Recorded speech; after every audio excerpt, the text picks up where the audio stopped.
What's up? It's Cole and Chris again. So we're going to flip it now. You as a borrower should look for in a lender.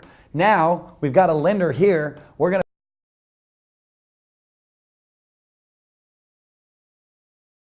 to We're 25, as you shared in the first video, had recently foreclosed your own house and had no credit and still got money. So talk about, from a borrower's perspective, what some of the things that you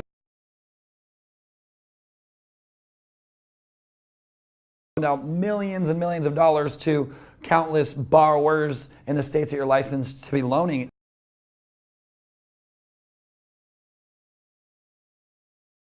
What do they ask you to see? And what do you ask other people to show you? So, not to lose anything. So, reserves was another big thing. And then any other projects that I'd done. Here's what I bought them at. Here's what I spent on the renovation. Here's what they sold at. So the more that I could prepare and present. I had 6 months of transactions, maybe 6 to 10 deals under my belt. Getting the money was easy. Yet you still had to get money for the first one.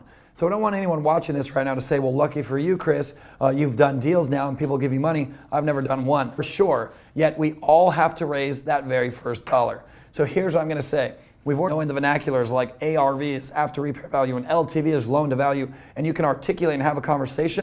So when Chris talks about at the 6 month mark, having had those few deals under his belt. Many of these deals, give me your best deal.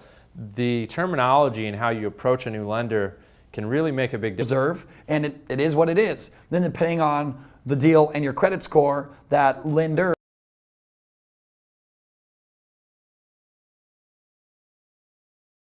not going to be able to negotiate with Bank of America. Here's your income, here's your credit score, here's the loan product you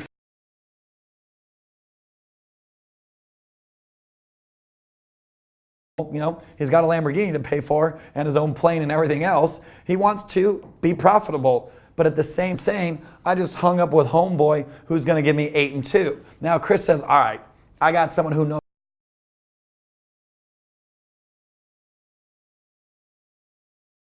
a different interest rate. That's unique to this industry, not this industry, to this particular type of lender. I'm going to pay 180.